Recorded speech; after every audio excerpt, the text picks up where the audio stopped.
লাঙ্গলবন্ধ মহা অষ্টমী স্নান। ভগবান পরশুরাম স্বয়ং এই স্থানে স্নান করে পাপ হতে মুক্ত হয়েছিলেন। বাংলাদেশের সনাতনী হিন্দুদের প্রাণের উৎসব হচ্ছে এই লাঙ্গলবন্ধ স্নান উৎসব।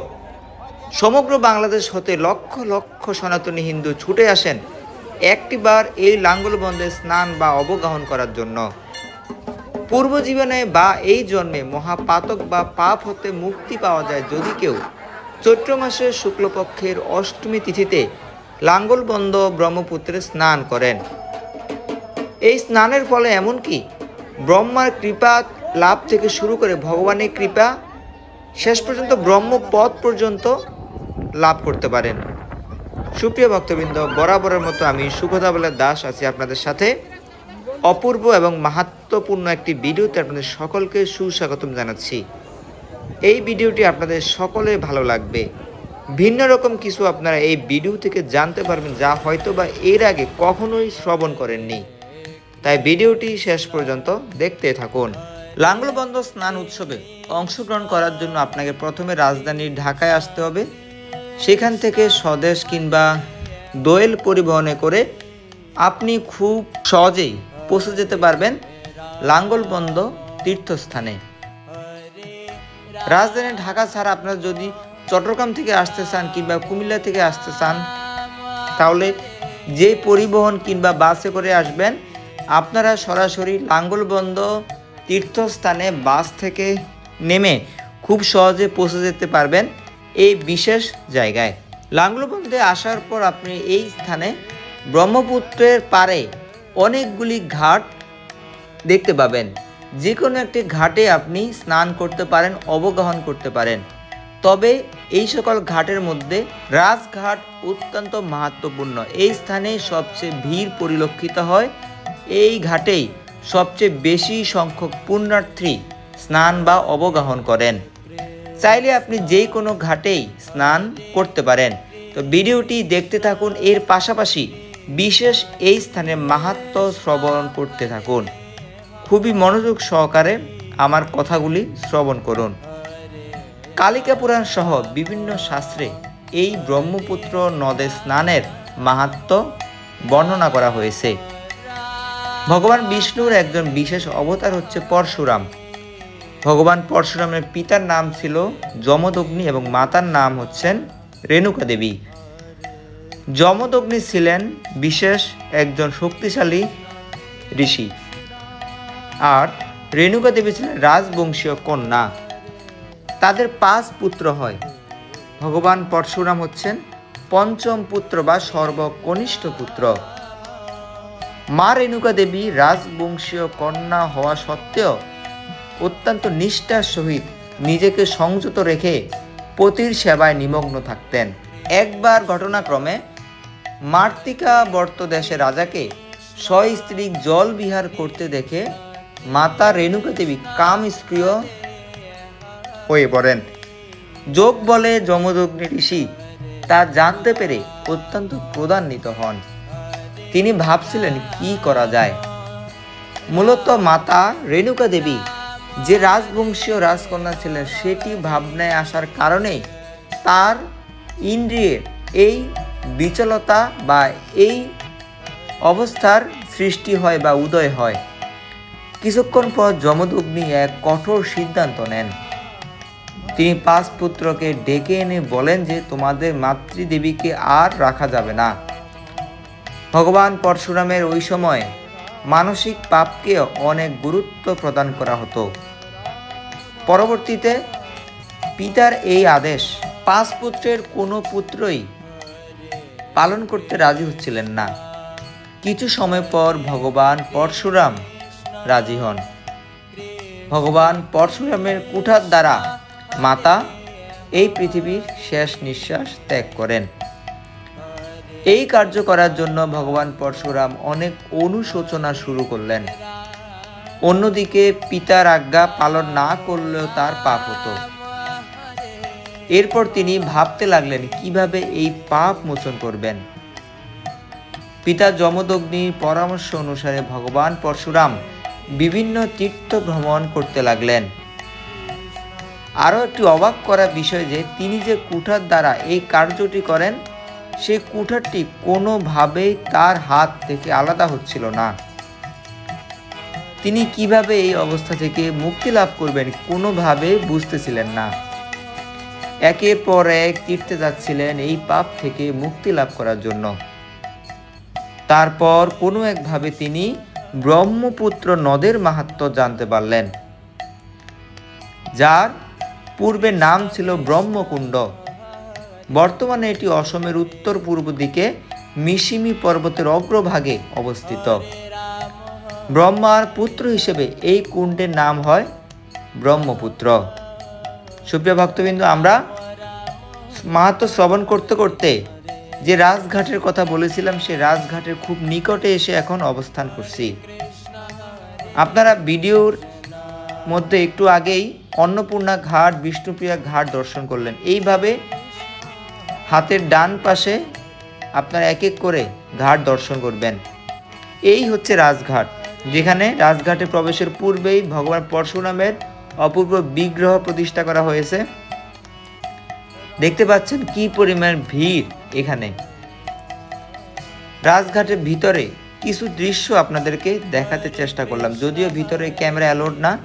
বিশেষ পারমিশন নিয়ে অল্প কিছু দৃশ্য ধারণ করে নিলাম আপনাদেরকে দেখানোর জন্য। পুনরায় আগের মতো আপনারা মাহাত্ম্য শ্রবণ করতে থাকুন। এরপর যমদগ্নির পুত্র ভগবান পরশুরাম এই স্থানে অবগাহন করেন। তখন এই কুণ্ড অত্যন্ত ছোট্ট পরিসরে ছিল। তিনি অবগাহন বা স্নান করা মাত্রই তার হাত থেকে কুঠারটি আলাদা হয়ে গেল।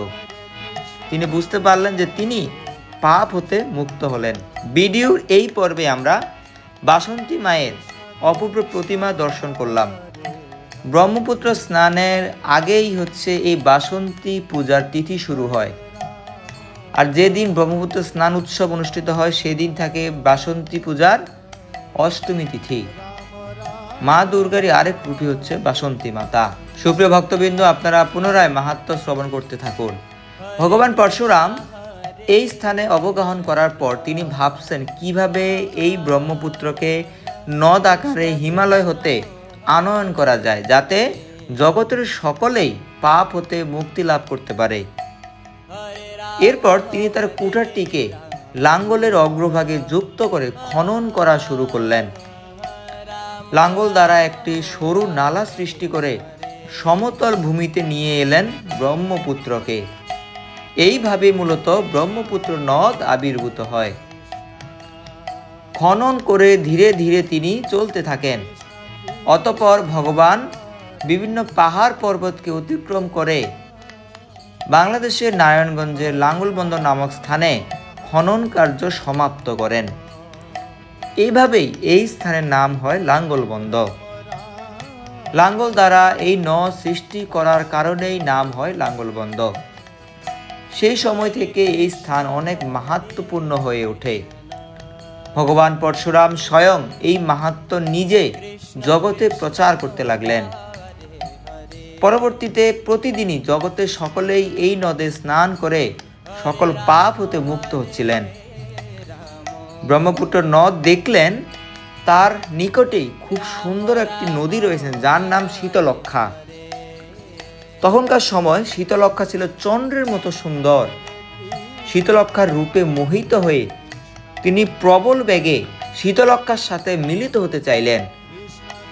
শীতলক্ষা ব্রহ্মপুত্রের বিশালতা দেখে বুড়ি রূপে ঘোমটা দ্বারা নিজেকে আড়াল করে নিলেন। ব্রহ্মপুত্র সেই রূপ দেখে অত্যন্ত মর্মাহত হলেন। পরবর্তীতে ঘোমটা উঠিয়ে শীতলক্ষার সহিত মিলিত হন। এই খবর কিছু সময় পর ভগবান পরশুরামের কানে এসে পৌঁছে। এই বিষয় জানা মাত্রই তিনি অত্যন্ত ক্রোধান্বিত হন। ব্রহ্মপুত্র নদকে অভিসম্পদ প্রদান করেন বা অভিশাপ দেন যে তোমার সকল মাহাত্ম্য আজ থেকে নষ্ট হবে। তোমাকে এই ভূমিতে নিয়ে এলাম যাতে জগতের সকলে পাপ থেকে মুক্ত হতে পারে। তুমি কিনা এই কার্য সম্পাদন করেছ। ভগবান পরশুরাম অত্যন্ত ব্যথিত হলেন। তিনি ব্রহ্মপুত্র নদকে বললেন, আজ থেকে তোমাতে অবগাহন বা স্নান করলে আর কারো পাপ মোচন হবে না। এটি শোনার পর ব্রহ্মপুত্র নদ ভগবান পরশুরামের নিকট অনেক প্রার্থনা করতে লাগলেন। এই ব্রহ্মপুত্র নদে স্নান করার ফলে তিনি যে পাপ থেকে মুক্ত হয়েছিলেন সেটিও পরশুরামকে মনে করিয়ে দেন। ভগবান পরশুরাম পরবর্তীতে ব্রহ্মপুত্র নদের প্রার্থনা সন্তুষ্ট হয়ে তাকে বলেন, বছরের একটি মাত্র তিথিতে শুধুমাত্র তোমার এই নদে যদি কেউ স্নান করে তাহলে সকলেই পাপ থেকে মুক্ত হবে। সেই তিথিটি হচ্ছে চৈত্র মাসের শুক্লপক্ষের এই অষ্টমী তিথি। সুপ্রিয় ভক্তবৃন্দ, আমরা আজকে যে স্নান উৎসব দর্শন করছি এই তিথিটি হচ্ছে এই মাহাত্ম্যপূর্ণ তিথি। আশা করি আপনারা খুব মনোযোগ সহকারে এতক্ষণ শ্রবণ করেছেন। অনেক মাহাত্ম্যপূর্ণ একটি স্থান এবং আজকের এই স্থানের গঙ্গা স্নান সেটিও খুবই মাহাত্ম্যপূর্ণ। কিছু বছর পূর্বে নেপাল সহ ভারতের বিভিন্ন স্থান থেকে হাজার হাজার ভক্তের মহা সমাগম হতো এই ব্রহ্মপুত্র নদে লাঙ্গলবন্দে স্নান করার জন্য। বর্তমানে সমগ্র বাংলাদেশ থেকে সনাতনীরা ছুটে আসেন এই স্থানে গঙ্গা স্নান করার জন্য। আগের দিন রাত থেকে পরের দিন সারা দিন এই স্নান উৎসব চলতে থাকে। এই স্নান উৎসব উপলক্ষে এখানে মেলা বসে অনেক দিন ধরে। এইসব মেলায় পর্যন্ত অনেক ভক্তের মহা সমাগম হয়। আপনারা এখন মহাপবিত্র এই ব্রহ্মপুত্র নদকে দর্শন করছেন। যতদূর আমরা সামনের দিকে অগ্রসর হচ্ছি ততই দেখতে পাচ্ছেন ভক্তদের অনেক ভিড়। বলা চলে প্রায় 10 লক্ষের অধিক ভক্তের মহা সমাগম হয় এই লাঙ্গলবন্দ পূর্ণ স্নানে। এক এক করে আপনারা ঘাট দর্শন করছেন এবং ঘাটের সামনে ডানে বামে বিভিন্ন দৃশ্যপট দর্শন করছেন।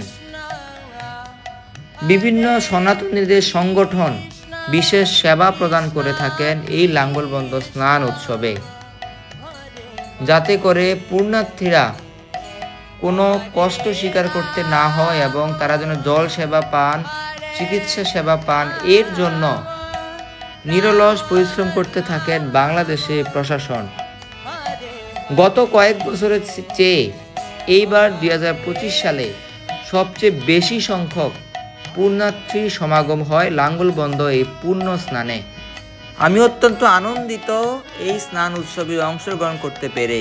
যদিও আমরা পাপ মোচন এবং পুণ্য লাভের আশায় এই স্নান করি, কিন্তু আমাদের প্রার্থনাটি হওয়ার দরকার আরেকটু ভিন্ন রকম। পাপ এবং পুণ্য দুটোই আমাদেরকে এই জড়জগতের মায়ায় আবদ্ধ করে। এই দুটোর কারণে আমরা নরক এবং স্বর্গে পতিত হই। এই জড়জগতে যারা আমরা পতিত হয়েছি, আমরা প্রতিদিন পার করছি অনেক কষ্টের সহিত, কেননা এই জগতের নাম হচ্ছে দুঃখালয়ম। যে জগতের নাম দুঃখালয়ম, সেই জগৎ কখনোই আমাদেরকে সুখ প্রদান করতে পারে না। কোনো একটি ব্যক্তি নিশ্চিত হয়ে বলতে পারবে না যে সে সুখে আছে বা সে অনেক আনন্দে আছে। এই আনন্দে আছি কিছু সময় পরই আবার দুঃখ অনুভূত হয়।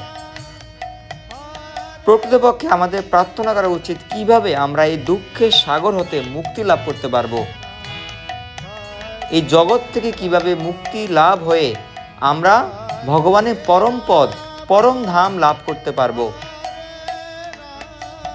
বিভিন্ন স্থানে গঙ্গা স্নান সহ বিভিন্ন ব্রত পালন করা, অষ্টমী স্নান করা, সকল কিছুর একটাই উদ্দেশ্য হওয়া উচিত, সেটি হচ্ছে এই দুঃখের সাগর, এই কষ্টের সাগর, এই জড়জগৎ থেকে মুক্তি পাওয়া, এই পৃথিবী থেকে মুক্তি লাভ করা।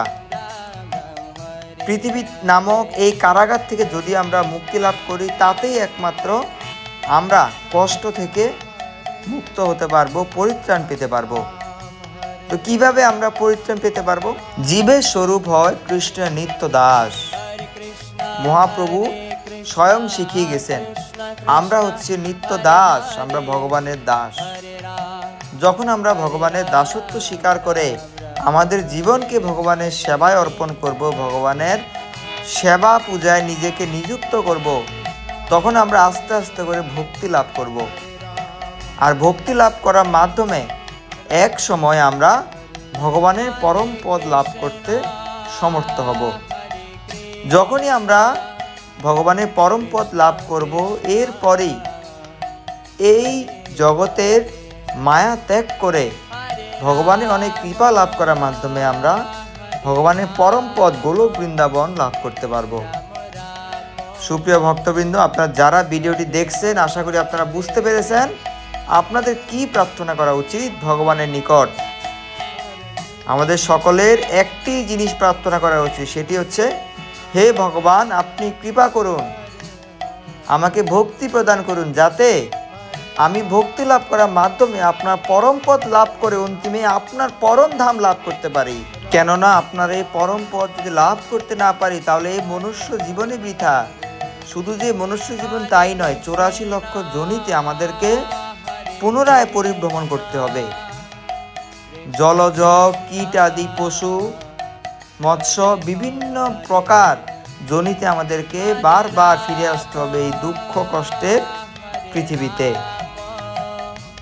তাই সুপ্রিয় ভক্তবৃন্দ, আপনারা যারা আজকের ভিডিওটি দেখছেন, আপনারা যখন স্নান করবেন, বিভিন্ন ব্রত পালন করবেন, বিভিন্ন উৎসবে অংশগ্রহণ করবেন, তখন একটাই উদ্দেশ্য রাখবেন যে কিভাবে আমরা ভক্তি লাভ করব, আমরা ভগবানের নিকট কি প্রার্থনা করব।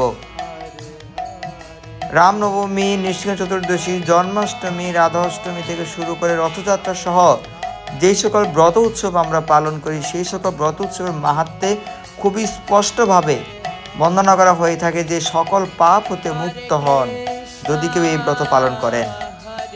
অনেকে এটি বিশ্বাস করতে চায় না যে জীব এই সকল ব্রত পালনের ফলে পাপ হতে মুক্ত হন।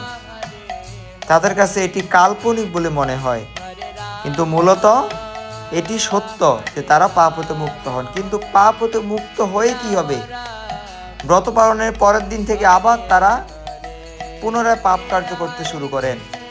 তো যদি আপনার ব্রত উৎসব পালন করার পাশাপাশি নিজেকে পূর্ণরূপে ভগবানের চরণে শরণাগত করে দিতে পারেন, তাহলে আপনি সকল পাপ হতে মুক্ত হয়ে ভগবানের পরম পদ অবশ্যই লাভ করবেন।